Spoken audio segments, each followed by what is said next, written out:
રાજ્યમાં આગામી 2 દિવસ ગરમીનો પ્રકોપ એ વધે તેવી શક્યતા અત્યારે પ્રબળ છે। હવામાન વિભાગ તરફથી આગાહી કરવામાં આવી છે, જેમાં ખાસ કરી હીટ વેવને લઈને તેમના દ્વારા આગાહી કરાઈ છે। કચ્છ અને સુરેન્દ્રનગર જિલ્લામાં ઓરેન્જ એલર્ટ જાહેર કરવામાં આવ્યું છે, જ્યારે અમદાવાદ, વડોદરા, ગાંધીનગર, દ્વારકા, રાજકોટ, અમરેલી, બોટાદ આ ઉપરાંત પાટણ અને બનાસકાંઠા જિલ્લામાં યલો એલર્ટ આપવામાં આવ્યું છે। રાજ્યના અનેક એવા વિસ્તારો જેમાં 41 થી 45 ડિગ્રી સુધી તાપમાન પહોંચે તેવી શક્યતા વ્યક્ત કરવામાં આવી છે।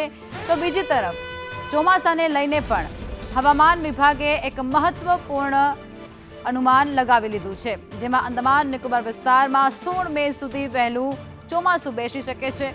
શક્યતા એવી પણ દર્શાવવામાં આવી છે અને ત્યારબાદ ચોમાસું એક કેરળ તરફ આગળ વધશે। हमारा जो फोरकास्ट है अगले 7 दिन के लिए 13 से लेकर 19 मई तक मौसम आमतौर पर शुष्क रहने का पूर्वानुमान है। इसमें हमारे जो 2 सिनोप्टिक वेदर सिस्टम इम्पोर्टेंट है। एक ऊपरी पवन के साइक्लोनिक सर्कुलेशन जो एमपी साउथ दक्षिण पश्चिम एमपी के ऊपर था, अभी भी वो स्थित है। उसका विस्तृत जो 1.5 किलोमीटर ऊंचाई तक। अभी एक फ्रेश डब्ल्यूडी उत्तर पश्चिम भारत को प्रभावित कर सकता है 15 मई को। और एक जो पवन का दिशा है पश्चिम से उत्तर पश्चिम दिशा से पवन चलने का स्थिति है राज्यों में। अभी जो अधिकतम तापमान है अगले 48 घंटा तक कोई बड़ा बदलाव नहीं रहेगा। मानसून की ये स्थिति है, जो कंडीशंस फेवरेबल हुआ है, जो हमारा south bay of Bengal, Andaman sea, Andaman और निकोबार आइलैंड में 16 मई को लगभग 16 मई को टच करने का संभावना रहेगा, जिसका नॉर्मल डेट है 18 मई। और केरला में नॉर्मल डेट्स है 1 जून और हमारा जो गुजरात रीजन में तो 15 जून होता है। અને દેશમાં ચોમાસું એ વહેલું દસ્તક આપી શકે છે। દેશમાં સમય કરતા 4 થી 6 દિવસ વહેલું ચોમાસું આવે તેવી શક્યતા વ્યક્ત કરાઈ છે। સામાન્ય રીતે 1 જૂને કેરળ ચોમાસું પહોંચે છે અને આ વખતે 25 થી 27 મેની વચ્ચે ચોમાસું એ કેરળ સુધી પહોંચી શકે તેવી શક્યતા વર્તાઈ રહી છે। બંગાળની ખાડીમાં દક્ષિણ પશ્ચિમ ભાગમાં સિસ્ટમ સક્રિય છે।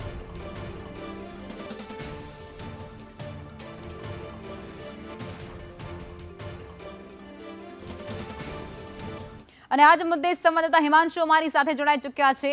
સીધા તેમની પાસેથી વિગતો મેળવીશું।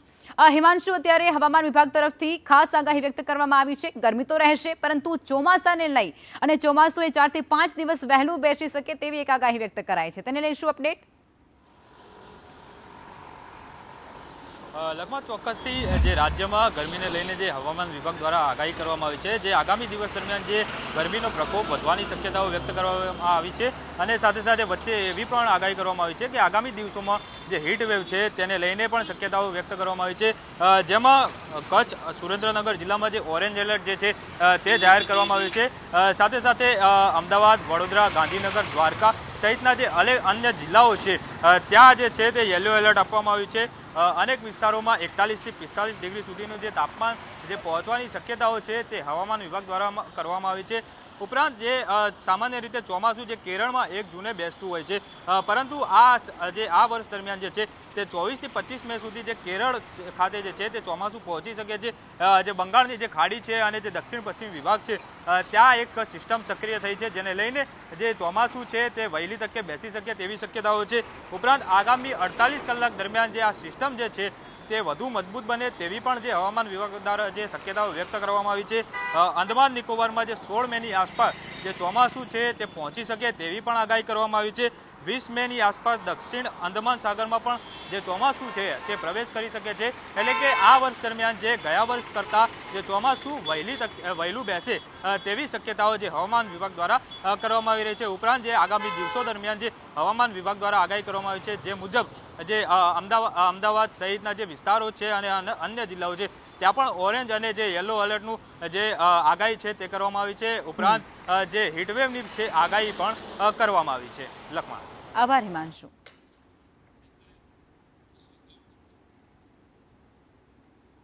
અમદાવાદ ધોળેરા રેલ પ્રોજેક્ટને મંજૂરી મળી ચૂકી છે। મોદી કેબિનેટે મહત્વના પ્રોજેક્ટને મંજૂરી આપી દીધી છે। ધોલેરામાં ઔદ્યોગિક હબ વિકસાવવા માટે આવી રહ્યું છે, ત્યારે અમદાવાદથી ધોલેરા રેલ પ્રોજેક્ટને મંજૂરી મળી ચૂકી છે। Semi high speed double line rail પ્રોજેક્ટને મંજૂર કરવામાં આવ્યો છે. Semi high speed double line project એ તૈયાર કરવામાં આવશે. ધોલેરામાં વિકાસની વધુ મેઘની અત્યારે શક્યતાઓ વ્યક્ત કરવામાં આવી રહી છે. ભારતનો પ્રથમ સેમી કન્ડક્ટર પ્લાન્ટ ત્યાં સ્થાપવામાં આવશે. રૂપિયા 20,667 કરોડનો આ પ્રોજેક્ટ જે તૈયાર થશે.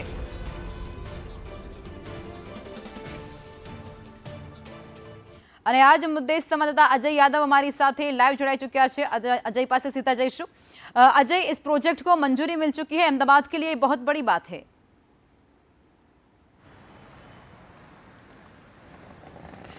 देखिए, निश्चित तौर पे काफ़ी महत्वपूर्ण बात है क्योंकि अहमदाबाद सरखेज जो कि रेलवे लाइन जो परियोजना है इसको आज मोदी कैबिनेट की तरफ से मंजूरी दी गई. और इसमें दो सबसे बड़ी खासियत ये है कि एक तरह से इसको डबल लाइन किया जाएगा और साथ ही साथ जो सेमी हाई स्पीड जो ट्रेन है उसको इस पे चलाया जाएगा. डबल लेन करने का मतलब ये है कि जब सेमी हाई स्पीड ट्रेन इस पे चलेगी तो लोग सुबह अगर जाते हैं तो शाम को अपना काम करके लौट भी आएंगे. और साथ ही साथ चूंकि ये पूरा जो प्रोजेक्ट है वो धोलेरा से जुड़ता है और धोलेरा के जो इंडस्ट्रियल बेल्ट है उससे भी जुड़ता है, तो न सिर्फ इंडस्ट्री का डेवलपमेंट होगा, उससे सीधे अहमदाबाद को कनेक्ट करने की एक तरह से सुविधा प्राप्त होगी, बल्कि कह सकते हैं कि पूरा इंडस्ट्रियल ग्रोथ होगा. और एक बड़ी पॉपुलेशन जो कहा जाता है करीब 5 लाख की पॉपुलेशन है वो भी इसके फायदे में आएगी. ये पूरा जो प्रोजेक्ट है करीब 20,000 करोड़ से ज़्यादा का प्रोजेक्ट है.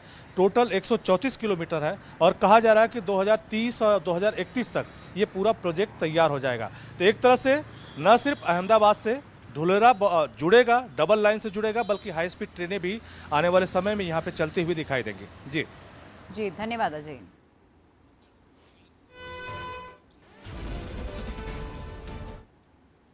પીએમ મોદી દ્વારા ખાસ અપીલ કરવામાં આવી છે, જેમાં ગુજરાતમાં તેની અમલવારી થઈ રહી છે. પેટ્રોલ અને ડીઝલના ઓછા ઉપયોગની અપીલ પર અમલ મૂકવામાં આવી રહ્યું છે. મુખ્યમંત્રીએ પોતાના કાફલામાંથી 4 ગાડીઓ હટાવી દીધી છે, તો રાજ્યપાલ આચાર્ય દેવવ્રત એ બસ કે પછી ટ્રેનમાં મુસાફરી કરશે તેવો નિર્ણય કરી ચૂક્યા છે. અને આ જ મુદ્દે સંવાદદાતા નિર્મલ દવે અમારી સાથે જોડાઈ ચૂક્યા છે. નિર્મલ, જે પ્રધાનમંત્રી દ્વારા અપીલ કરવામાં આવી હતી તેને લઈને આ મોટી અપડેટ અત્યારે આપણી સામે આવી રહી છે. અને તમામ જે સીએમ છે, ડેપ્યુટી સીએમ છે, રાજ્યપાલ છે, અનેક અધિકારીઓ છે તે પોતાના કાફલાની અંદર ગાડીઓનો ઘટાડો કરી રહ્યા છે, કારણ કે પેટ્રોલ અને ડીઝલની બચત થઈ શકે. બિલકુલ, પેટ્રોલ અને ડીઝલ સહિતના ઈંધણની બચત થાય તે માટેનો પ્રયત્ન કરવા માટેની પ્રધાનમંત્રીની જે અપીલ છે અને આ અપીલની અંદર ગુજરાત સરકાર હવે પોતાનો સહકાર આપી રહ્યું છે, પોતાનો સહયોગ આપી રહ્યું છે. તે પ્રકારના દ્રશ્યો હવે જોવા મળી રહ્યા છે. ગઈકાલે પણ જે રીતે જોયું હોય તો રાજ્યપાલે પણ પોતાનું નિવેદન એ પ્રકારનું આપ્યું કે તેઓ પબ્લિક ટ્રાન્સપોર્ટનો ઉપયોગ કરશે. સાથે જ પ્રોટોકોલ મંત્રી અને આરોગ્ય મંત્રી પ્રફુલ પાનસેરિયાએ પણ કહ્યું કે તેઓ પોતાની પાયલોટિંગ કારનો યુઝ નહીં કરે. આ ઉપરાંત આજે સવારથી જ જે દ્રશ્યો જોવા મળ્યા, મુખ્યમંત્રી તેમજ નાયબ મુખ્યમંત્રીએ પણ પોતાની જે કોન્વોય છે કોન્વોયમાંથી ગાડીઓની સંખ્યા ઘટાડી દીધી છે. નાયબ મુખ્યમંત્રીએ 3 ગાડી ઘટાડી છે, જ્યારે મુખ્યમંત્રીના કાફલામાંથી 4 ગાડીનો ઘટાડો કરવામાં આવ્યો છે. અલગ અલગ મંત્રીઓ પોતાની રીતે પોતાનો સહયોગ આપી રહ્યા છે કે જેથી પેટ્રોલ અને ડીઝલની બચત થઈ શકે અને પોતાનું સહયોગ આપી શકે. ઉર્જા મંત્રી ઋષિકેશ પટેલે પણ કહ્યું કે આ પ્રકારે કવાયત કરવાને કારણે 1 મહિનાની અંદર જ પેટ્રોલ ડીઝલની બચત કરવાના આંકડા ખૂબ વધી જશે. અલબત્ત અત્યાર સુધી કેટલો પેટ્રોલ અને ડીઝલનો ઉપયોગ થતો હતો તેના આંકડા તેમની પાસે નહોતા, પરંતુ જે પ્રકારે સંદેશ ન્યૂઝ સાથે તેમણે વાત કરી, તેમણે મારી સાથે જે રીતે વાત કરી તે પ્રકારે તેમણે કહ્યું કે માત્ર 1 માસની અંદર જ આંકડા આ ખૂબ વધી જશે કે જેમાં પેટ્રોલ અને ડીઝલની જે ખપત થતી હતી અત્યાર સુધી તેમાં મોટો બચત થશે. તે પ્રકારના આંકડા સામે આવશે. અલગ અલગ જગ્યાએથી આ પ્રકારના નિવેદન આવી રહ્યા છે, ચાહે ગુજરાત યુનિવર્સિટીની વાઇસ ચાન્સેલરની વાત કરવામાં આવે કે પછી અન્ય કોઈ જગ્યાએથી વાત કરવામાં આવે, તમામ લોકો પોતાનો સહયોગ આપી રહ્યા છે કે જેથી ઈંધણની બચત કરી શકાય. જી આભાર નિર્મલ, આપ જોડાયા તે બદલ. એક તરફ સામાન્ય જનતાએ પેટ્રોલ અને ડીઝલના ખર્ચ પર કાપ મૂકે તેવી અપીલ કરવામાં આવી રહી છે, ત્યારે એએમસી પેટ્રોલ ડીઝલ પાછળ કેટલો ખર્ચ કરે છે તેના આંકડા સામે આવ્યા છે. વર્ષે એએમસી પેટ્રોલ અને ડીઝલ ઉપર 16 કરોડથી પણ વધારેનો ખર્ચ કરે છે. રોજના અંદાજે 100 લીટર પેટ્રોલ અને 5000 લીટર ડીઝલનો વપરાશ એટલે કે અંદાજે 4.59 લાખનો ખર્ચ થાય છે. વાર્ષિક ધોરણે અંદાજે 36,000 લીટર પેટ્રોલનો વપરાશ કરવામાં આવે છે. 18 લાખ લીટર ડીઝલની વાર્ષિક ખપત થઈ જાય છે. એએમસીનો પેટ્રોલ અને ડીઝલ પાછળનો ખર્ચ એ વર્ષે 16 કરોડથી પણ વધુ વધી ગયો છે.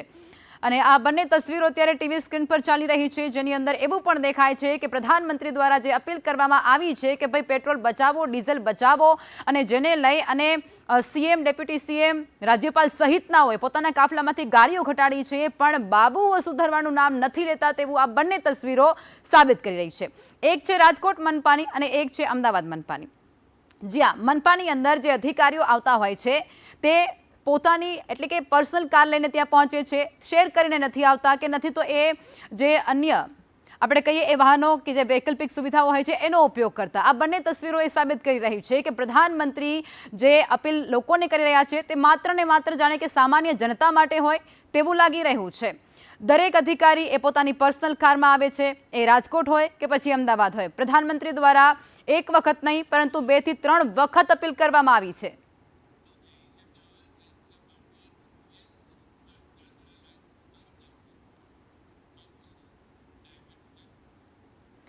અને આ જ મુદ્દે અલગ અલગ જગ્યાઓ પરથી અમારા સંવાદદાતા અમારી સાથે જોડાઈ ચૂક્યા છે. હિરેન અમારી સાથે જોડાયા છે, જયેન્દ્ર અમારી સાથે જોડાયા છે, મયુર પણ અમારી સાથે જોડાઈ ચૂક્યા છે, અને વધુમાં કૃણાલ પણ વડોદરાથી અમારી સાથે જોડાયા છે. સૌથી પહેલા હિરેન, મારે તમારી પાસે આવવું છે. અમદાવાદ મ્યુનિસિપલ કોર્પોરેશનથી એક એવી તસવીર સામે આવી છે, એક એવા વિડીયોઝ સામે આવ્યા છે જેમાં સ્પષ્ટપણે જોઈ શકાય છે કે પ્રધાનમંત્રી ભલે અપીલ કરતા હોય પણ બાબુઓ એ તો નહીં સુધરે.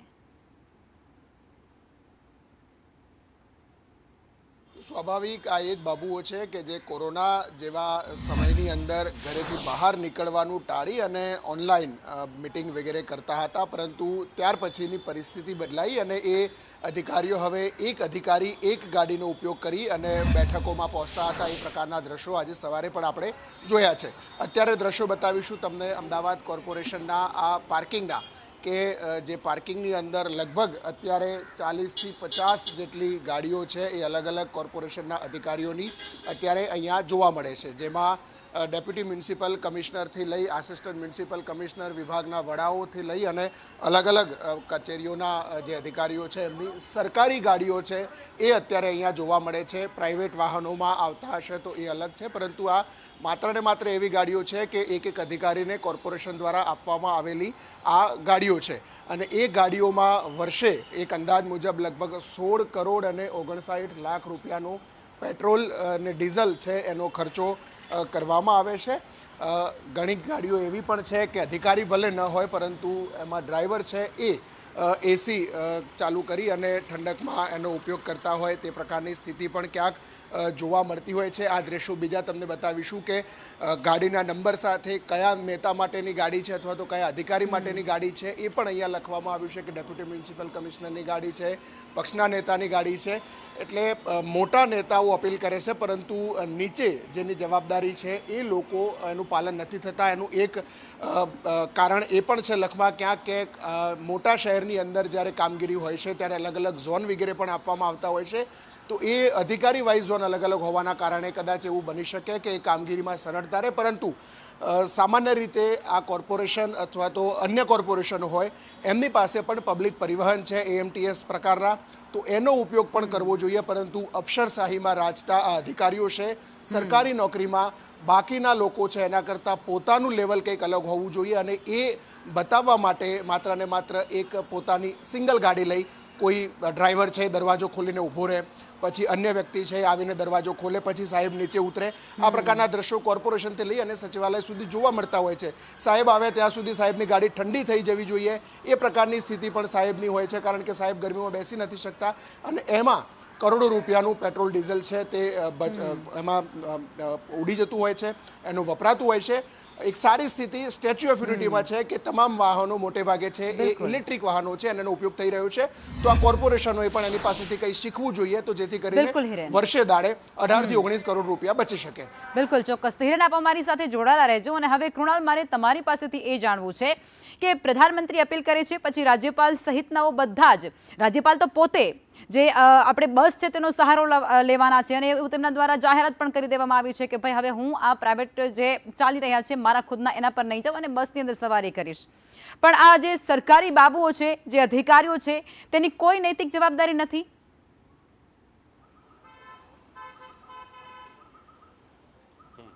પ્રધાનમંત્રી નરેન્દ્ર મોદી વડોદરા આવ્યા ત્યારે પણ તેમણે અપીલ કરી હતી કે કાર શેરિંગ કરો, ઈંધણ બચાવો, પરંતુ વડોદરા મહાનગરપાલિકામાં દર વર્ષે વાર્ષિક 3 કરોડથી વધુનો ખર્ચ આજે અધિકારીઓ હોદ્દેદારોના પેટ્રોલ પાછળ થતો હોય છે.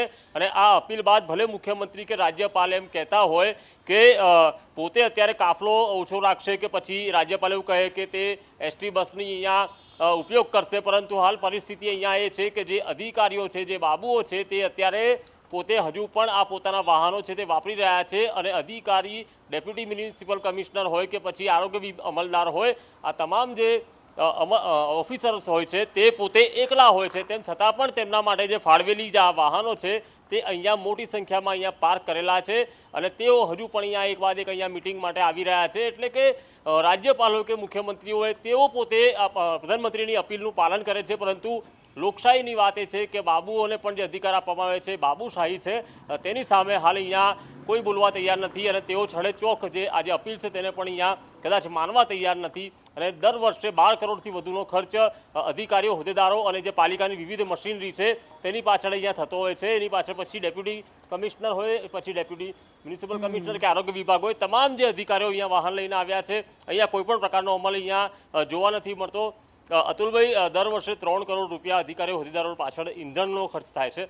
પીએમએ અપીલ કરી, પરંતુ અહીંયા તો હજુ પણ વાહનો છે ને એકલા અધિકારીઓ જ આવી રહ્યા છે કે જે ઉતરી રહ્યા છે સીધા એકલા જ છે આખી કારની અંદર. જે રીતે પીએમ સાહેબે સારામાં સારી વાત કરી કે ઈંધણ બચાવવાનું છે, તમામ વસ્તુની વાત કરે છે, પરંતુ આ વડોદરા મહાનગરપાલિકા છે, અહીંયા અધિકારીઓ સેવા કરવાની મેવા લેવા જ આવતા છે. ફાયર ઓફિસર પણ એકલા આવ્યા છે. અને જે રીતના ગાડીઓ છે, આ ગાડીઓમાં એક જ ઓફિસર હોય છે, ડ્રાઈવર હોય છે અને ઈંધણ બી વપરાતું હોય છે. તો માન્ય પ્રધાનમંત્રી વડોદરામાં આવીને પણ વાત કહી છે. વડોદરાના ભારતીય જનતા પાર્ટીના લોકો છે, પેજ પ્રમુખથી લઈને ઉપર સુધી આખી બોડી છે એમની, તો એમને બી સુધરવું પડશે. સાથે સાથે અધિકારી વર્ગ, જે મ્યુનિસિપલ કમિશનરથી માંડીને તમામ વર્ગના જે ક્લાસ 1, ક્લાસ 2 અધિકારીઓ છે એમને પણ ઈંધણ બચાવવું પડશે. સાથે આપણે પેટ્રોલ પણ, ડીઝલ પણ લોકોને આપી રહ્યા છે કર્મચારીઓને, એ પણ બંધ કરવું પડશે. તો ક્યાંક ને ક્યાંક વડોદરા મહાનગરપાલિકાના અધિકારીઓએ જે પ્રધાનમંત્રીએ કીધું છે એ વાત પર સહમત થવું પડશે. અને જો એક જ ગાડીમાં આવતા હોય તો ક્યાંક ને ક્યાંક નિયમ બદલીને કોઈ પણ અધિકારી બીજા અધિકારીને લઈને આવે, નહીં તો કહી શકાય કે કોઈ માનવા તૈયાર નથી ને. તો અપીલ તો કરે છે પણ માનવા, પ્રધાનમંત્રી ઘણી અપીલો કરે છે પણ માનવા તૈયાર નથી. માનવા કોઈ તૈયાર નથી. અહીંયા જે અધિકારીઓની, બાબુઓની અહીંયા કાર દેખાય છે, તમામ અમે જોયા, એકલા જ અહીંયા આવ્યા છે. અને જે અપીલની વાત કરાય છે, પરંતુ અપીલનો અમલ બાબુઓ નથી કરી રહ્યા. તે વાત અહીંયા ચોક્કસ વડોદરા મહાનગરપાલિકાના પટાંગણમાં જોવા મળી રહી છે. બિલકુલ, આપ પણ જોડાયેલા રહેજો કૃણાલ. અને હવે જયેન્દ્ર, જેમ અપીલ કરવામાં આવી છે અને ત્યારબાદ તમે જુઓ આ તમામ મનપા છે જ્યાંની આ તસવીરો સામે આવી છે, જ્યાંથી આ વિડીયો ક્લિપ સામે આવ્યા છે કે અધિકારીઓ એ પોતાની કાર જે છે તે પર્સનલ લઈને આવી રહ્યા છે. એ કારમાંથી એક જ વ્યક્તિ ઉતરે છે અને ડ્રાઈવર પાછળ એસીની હવા ખાતો રહે છે. સુરતની અંદર પણ એવી જ તસવીરો સામે આવી છે.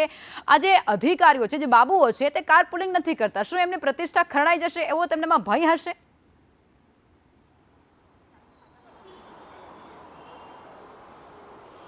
બિલકુલ, જે રીતે વાત કરવામાં આવે વડાપ્રધાન મોદીના અપીલ બાદ જે અમલીકરણ કરવાનું હોય તે સુરત મહાનગરપાલિકામાં ક્યાંક ક્યાંક જોવા નથી મળી. કારણ કે સુરત પોલીસે આ અમલીકરણની શરૂઆત કરી દીધી છે. કારણ કે આ સવારે જ્યારે પોલીસ કમિશનર ખુદ નીકળ્યા હતા ત્યારે તેમને સ્કોટિંગની આગળ પાછળ ગાડી, તે ગાડી દેખાઈ ન હતી. ત્યારે મહાનગરપાલિકાની વાત કરવામાં તો મહાનગરપાલિકા જે છે તો વર્ષે પાછળ છે પેટ્રોલ ડીઝલ પાછળ વર્ષે અંદાજે 18.90 કરોડથી વધુનો ખર્ચ કરે છે, જેમાં રોજનું 100 લીટર પેટ્રોલ અને 6000 લીટર ડીઝલ વપરાય છે. તો ખાસ કરીને આપણે વાત કરવામાં જ્યારે એટલે બાબુઓ હોય છે, ખાસ કરીને આ અધિકારીઓ ખાસ કરીને જ્યારે ફિલ્ડ પર વર્ક પર નીકળતા હોય છે ત્યારે તેમની પર્સનલ ગાડી નથી હોતી. કારણ કે તેમને એસએમસી દ્વારા આપવામાં આવતી કોન્ટ્રાક્ટ પર લીધેલી ગાડી હોય છે. ત્યારે આપણી પાસે તેનો આંકડો પણ સામે આવ્યો છે. ત્યારે એસએમસી પાસે કુલ પેટ્રોલવાળી 20 ગાડીઓ છે, ડીઝલવાળી 1049 જેટલી ગાડીઓ છે, એસએમસી પાસે કોન્ટ્રાક્ટની 184 જેટલી ગાડીઓ છે. એટલે જે તમામ જે ગાડીઓ હોય છે તે ગાડીઓ પાછળ જે આપણે પેટ્રોલ ડીઝલનો ખર્ચ કરતા હોય છે તેમાં કોન્ટ્રાક્ટ પાછળ જે કોન્ટ્રાક્ટના જે અલગથી પૈસા પણની ચૂકવણી પણ કરવાની હોય છે, પેટ્રોલ ડીઝલની પણ ખર્ચ કરવો પડતો. તે ઉપરાંત 141 જેટલી સીએનજીની ગાડીઓ છે. અને ખાસ કરીને અંદાજે રોજનું 100 લીટર પેટ્રોલનો વપરાશ થાય છે, જેનો વાર્ષિક ખર્ચ 35,04,000 થાય છે. અને અંદાજે 6,000 લીટર ડીઝલનું બિલકુલ યુઝ જયેન્દ્ર, એટલે કરોડો વપરાય રૂપિયાનો રહ્યો છે અને ખર્ચો વાર્ષિક કરવામાં આવે છે. 19 કરોડો રૂપિયાનું પેટ્રોલ અને ડીઝલ એ સરકારી બાબુઓ એ પોતાની સગવડ માટે, પોતાની સુખાકારી માટે વ્યય કરી દેતા હોય છે. હવે આપણી સાથે દિવ્યેશ પણ જોડાયેલા છે. આ દિવ્યેશ, રાજકોટની અંદર પણ કંઈક એવી જ સ્થિતિ સામે આવી છે. રાજકોટની અંદર પણ જે બાબુઓ છે તે વર્ષે કરોડો રૂપિયાનો ડીઝલનો વપરાશ કરી દે છે, અને જ્યારે ખુદ પ્રધાનમંત્રી અપીલ કરી રહ્યા છે, સીએમ અને ડેપ્યુટી સીએમ તેનો અમલ કરી રહ્યા છે, તો પછી આ સરકારી બાબુઓની શું પ્રતિષ્ઠા ખરડાઈ રહી છે?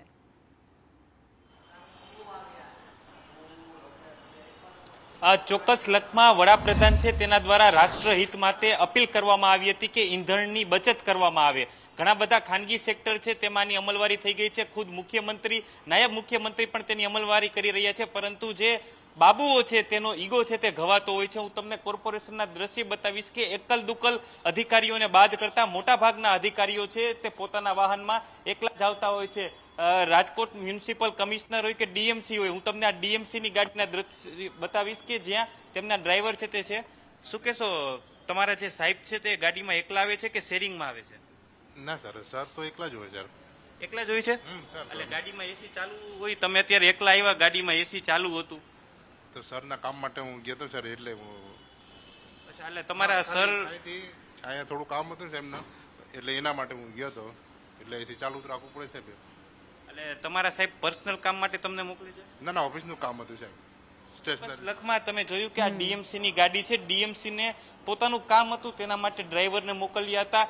સિંગલ શેરિંગ જે અહીં ગાડીઓ છે તે જોવા મળી રહી છે. મોટા ભાગના અધિકારીઓ છે તેમનો ઈગો ઘવાઈ જાય છે, કેમ કે તે કોઈને શેરિંગમાં પોતાની સાથે બેસાડતા નથી. પ્રોજેક્ટ ના વિઝિટ માટે જવું હોય કે અન્ય કામ માટે.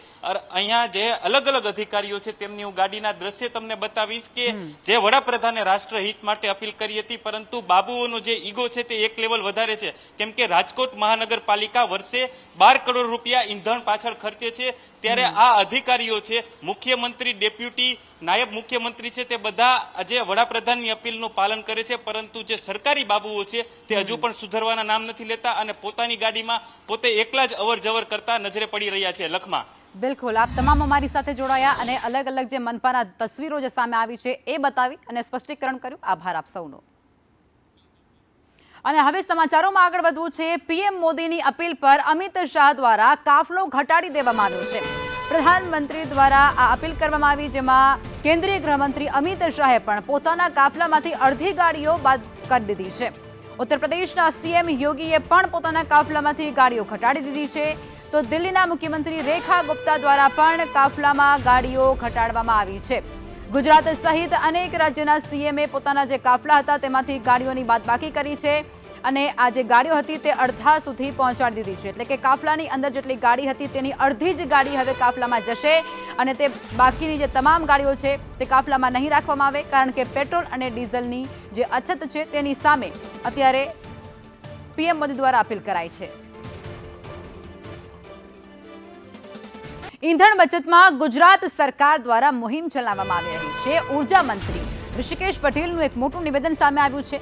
સંદેશ ન્યૂઝ સાથે તેઓએ ખાસ વાતચીત કરી અને એમાં એવું કહ્યું છે કે પ્રવાસ સ્થળનું હવે લોકેશન મેળવી લેવામાં આવશે. 1 મહિનામાં ઈંધણ બચતના આંકડા પણ મેળવવામાં આવશે. વિદેશી નાણાં બચાવવાની આ અપીલને ખાસ સહયોગ કરવામાં આવી રહ્યો છે. મીટિંગ એક સ્થળે અને એક સાથે કરવામાં આવશે. નીતિ વિષયક નિર્ણય માટે વર્ચ્યુઅલી ચર્ચાઓ કરવામાં આવશે.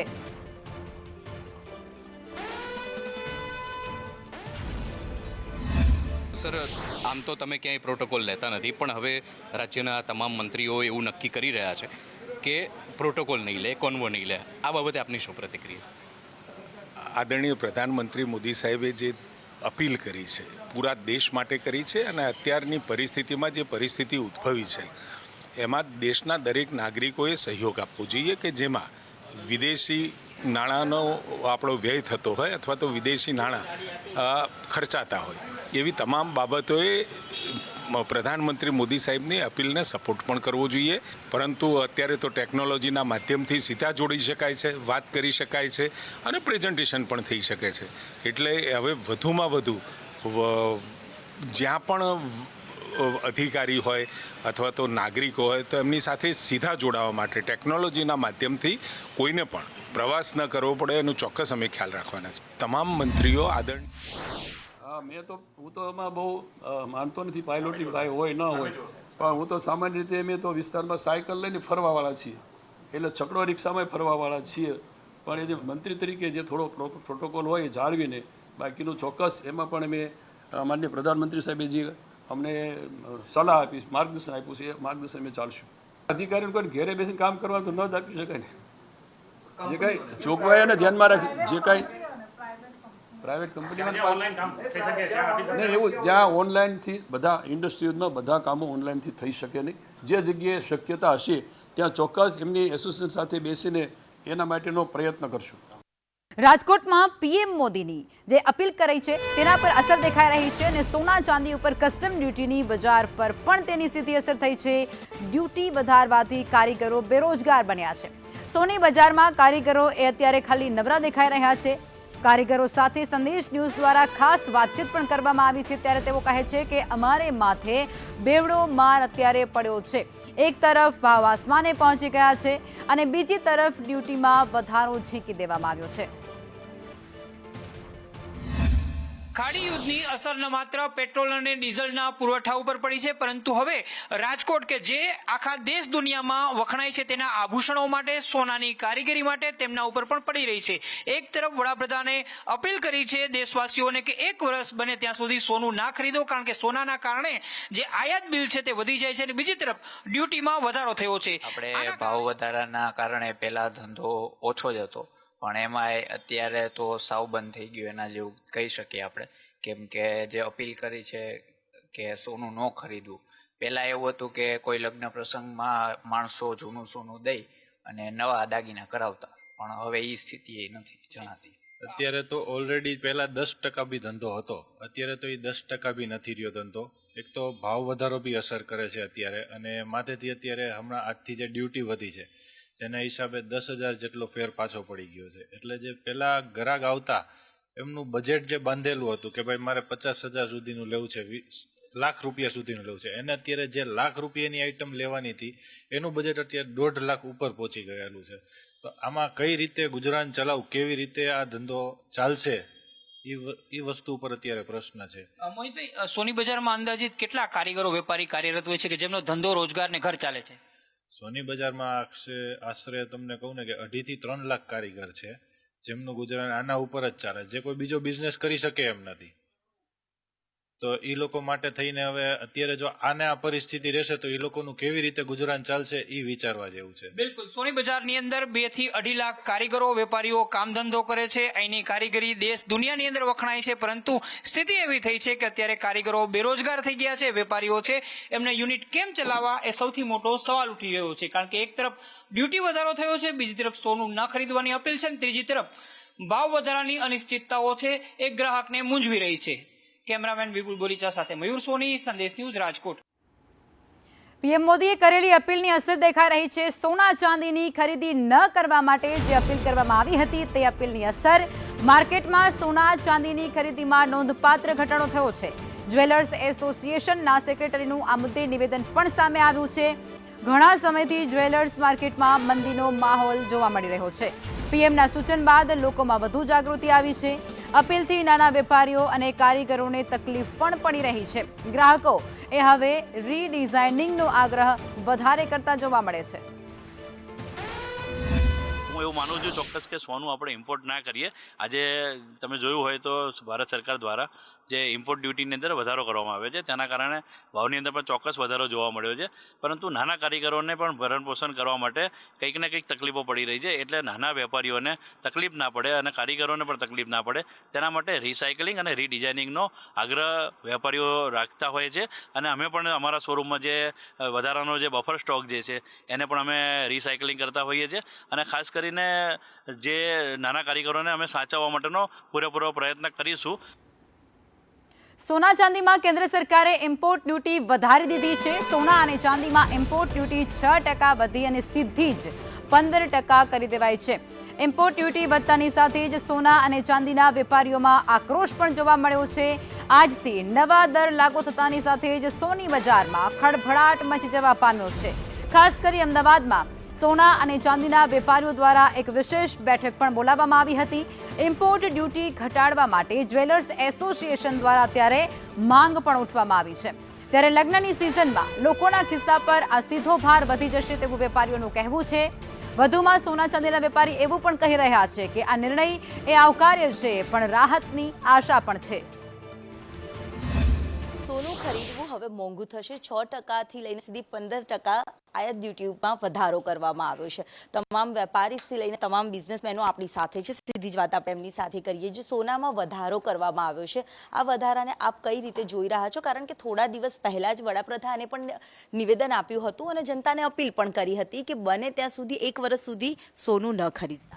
मैडम, सोना खरीदने के लिए मोदी साहब ने मना किया है बिकॉज फॉरेन रिजर्व्स अपने बहुत तेजी से कम हो रहे हैं। जो 55,000 करोड़ का फॉरेन रिजर्व था, यूएसडी था, वो घट के 53,000 3 महीने के अंदर हो गया है। क्रूड ऑयल बहुत महंगा होने वाला है, पेट्रोल प्राइजेस बढ़ने वाली है।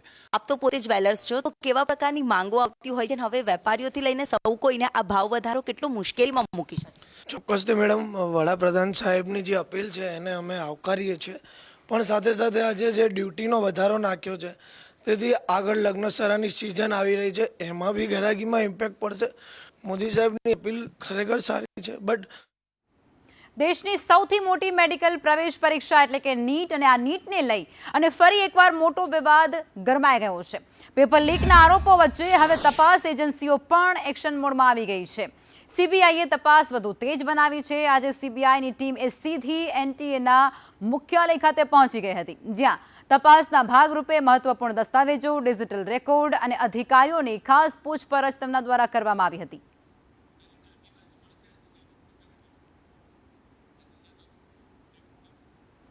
અને आज मुद्दे संवाददाता अजय यादव हमारी साथ जोड़ाई चुका है। अजय, जिस प्रकार ये जानकारी सामने आ रही है निकल के नीट की एग्जाम में जो हुई थी गोलमाल, उसके बाद कई लोगों की धरपकड़ करी गई है, लेकिन अभी जो सीबीआई जांच कर रही है वो भी बड़ी एक्शन मोड में देखी जा रही है।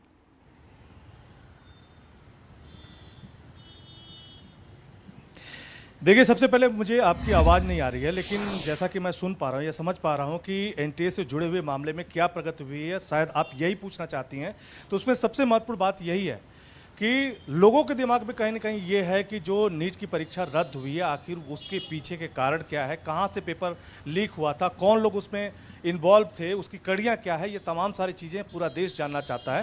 तो जो खबरें अभी निकल के आई हैं उसमें एक बेसिक पॉइंट निकल के आया है कि एनटीए की तरफ से जो ये पूरी परीक्षा ली जा रही थी उसका जो क्वेश्चन पेपर है नासिक के प्रिंटिंग प्रेस में पब्लिश होना था, लेकिन वहीं से ये जो पूरा पेपर है एक तरह से जो शुभम खैरनार है उसके हाथ लगा था। उसने शुभम खैरनार ने पहली बार जो पेपर बेचा था वो पुणे के किसी महिला को बेचा था, जिसको आज सीबीआई की तरफ से डिटेन किया गया है, उससे भी पूछताछ की जा रही है।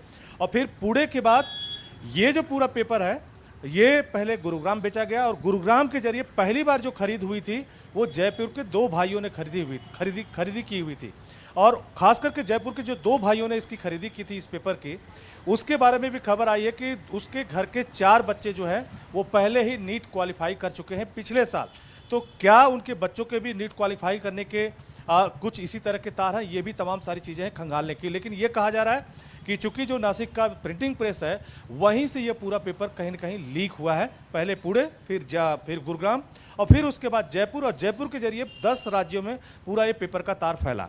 वहीं दूसरी तरफ अगर बात करें तो जो सीबीआई की तरफ से इस मामले को लेकर तमाम सारी इंक्वायरी की जा रही है। जो शुभम खैरनार है उसको नासिक की कोर्ट में पेश किया गया, 2 दिन की ट्रांजिट रिमांड मिली है और साथ ही साथ उसमें ये भी कहा गया है कि दिल्ली आने की जो परमिशन है वो कोर्ट की तरफ से दे दी गई है।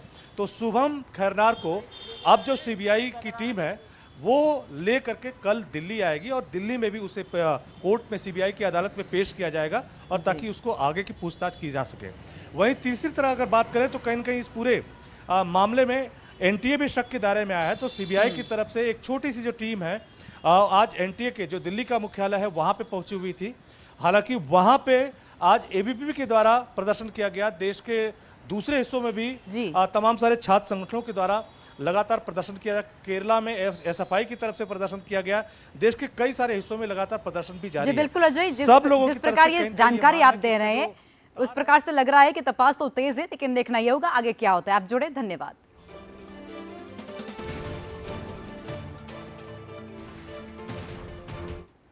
પેપર લીક મુદ્દે આપના રાષ્ટ્રીય સંયોજક અરવિંદ કેજરીવાલે પ્રેસ કોન્ફરન્સ યોજી અને આરોપ એવો કંઈક લગાવ્યો છે કે જ્યાં ભાજપની સરકાર છે ત્યાં જ પેપર લીક થયું છે। તો શું ભાજપના નેતાઓ પણ પેપર લીકમાં સામેલ છે તેવો સવાલ પણ કર્યો છે। यहाँ ये जो नीट का पेपर लीक हुआ है इसका एपिसेंटर भी राजस्थान है और इनमें जो 2-4 लोगों के ऊपर सुई गई है वो भी बीजेपी के नेता दिखाई देते हैं।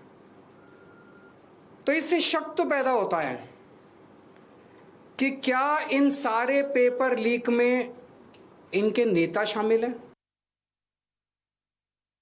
સાહેબો ટકાવારીમાં મસ્ત છે અને પ્રજા એ વિકાસના કામો માટે લાઇનમાં ઊભી છે। સાબરકાંઠાના ઈડર તાલુકા પંચાયતમાં ભ્રષ્ટાચારનો એક મોટો ઘટસ્ફોટ થયો છે અને અહીં ગ્રાન્ટ પાસ કરાવવા બદલ ખુલ્લેઆમ ટકાવારી વસૂલવામાં આવે છે। તાલુકા પંચાયત કચેરીમાં ટકાવારી ઉઘરાવતા હોવાનો એક વિડીયો એ સોશિયલ મીડિયા પર ફરતો થયો છે। જાદર ગ્રામ પંચાયતના સદસ્ય દ્વારા ટકાવારીની કબૂલાત પણ કરી લેવામાં આવી છે, જે બાદ ટીડીઓથી લઈ અને ઓપરેટર સુધીના અધિકારીઓ શંકાના ઘેરામાં આવી ગયા છે। આ વિડીયોમાં જાદર ગ્રામ પંચાયતનો સદસ્ય એ કબૂલાત કરી રહ્યો છે કે સાહેબને 15 લાખની ગ્રાન્ટમાં 45,000ની ટકાવારી આપી છે। ભ્રષ્ટાચારની પોલ ખુલતાની સાથે જ કચેરીમાં ફફડાટ વ્યાપી ગયો। જો કે અધિકારી પ્રદીપ અંસારીએ આ આક્ષેપો મુદ્દે મૌન સેવ્યું છે। ટકાવારી પ્રથાના પુરાવા સામે આવતાની સાથે જ લોકોમાં ખૂબ જ રોષ જોવા મળ્યો છે। સાબરકાંઠાના ઈડર તાલુકાથી આ મોટા અને ખૂબ જ મહત્વપૂર્ણ સવાલ, જેમાં ભ્રષ્ટાચારનો વ્યાપ ત્યાં વધતો હોય તેવું લાગે છે। અનેક સવાલો પણ સામે આવી રહ્યા છે। ક્યાં સુધી જનતાના પૈસાનો આ રીતે વેડફાટ થશે અને તેના જનતાના પૈસાને કારણે ખિસ્સા એ બાબુઓ ભરશે, તે એક મોટો સવાલ છે। પરમિશન મેં પૈસા તો મને આલ્યા, મેં 45 મેં આલી દીધા બરોબર, 15 લાખની પરમિશન એટલે મને એવું કીધું, મને કે ભાઈ પરમિશન હિસાબ જોવો પડે, તો મેં કીધું તારે હિસાબ જોઈને મને કહો, પણ પરમિશન કાગળ મને ચાલો। મેં કીર્તિને પૂછ્યું, કીર્તિ કે 10,000 બાકી છે, બીજા મેં આલી દીધા છે બરોબર। પછી 4-5 ધક્કા ખાધા પર એક દિવસ હું સંદીપ પણ કહેવાય, એટલે સંદીપને એને એમ કીધું કે પરમિશન લઈ ગયા છે। મને ખબર નહીં પડતી આમાં કાંઈ હું ગેમ રમું, હું તને એમ કહું કે તારા પાસેથી પૈસા મેં સારી રૂબરૂ માલે 45 હતા, મેં સારી રૂબરૂ માલે। હિતેશ રાવલ અમારી સાથે જોડાયા છે વધુ વિગતો આપવા માટે। હિતેશ, ઈડર તાલુકા પંચાયતની આ ઘટના છે જ્યાં ટકાવારી એટલે કે હિસ્સો અને ભ્રષ્ટાચાર ખુલ્લેઆમ થતું હોય તેવું લાગી રહ્યું છે।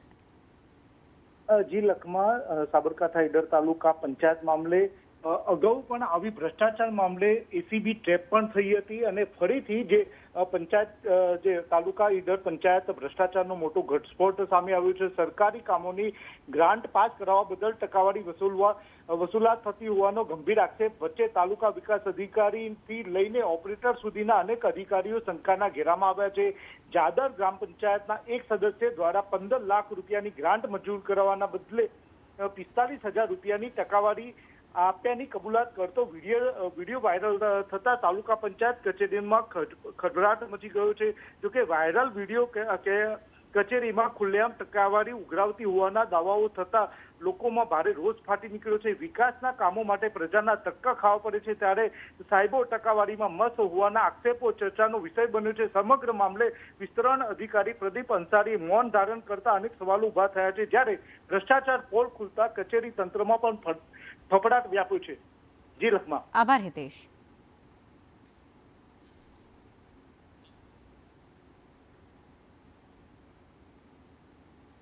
સાબરકાંઠાના હિંમતનગરમાં ખેડબ્રહ્માના એક સરકારી તલાટી દ્વારા રેલવે ટ્રેક પર કાર દોડાવવાનો એક જોખમી પરાક્રમ કરતાની સાથે જ તલાટી હેમેન્દ્રસિંહ રહેબરે ધાણધા ફાટકથી મહેતાપુરા ફાટક સુધી બ્રોડગેજ ટ્રેક પર પોતાની કાર હંકારી હતી અને જે થોડે દૂર જઈ અને ટ્રેક પર ફસાઈ પણ ગઈ હતી।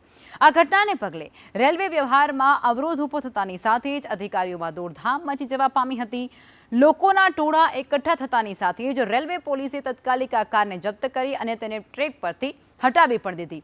હવે પ્રાથમિક તપાસમાં તલાટીએ નશાની હાલતમાં આ સ્ટન્ટ કર્યા હોવાની આશંકા સેવાઈ રહી છે। પોલીસે આ તલાટી વિરુદ્ધ ગુનો પણ દાખલ કર્યો છે, તેની અટકાયત પણ કરી લીધી છે અને ત્યારબાદ કાયદાકીય પ્રક્રિયા પણ હાથ ધરી છે।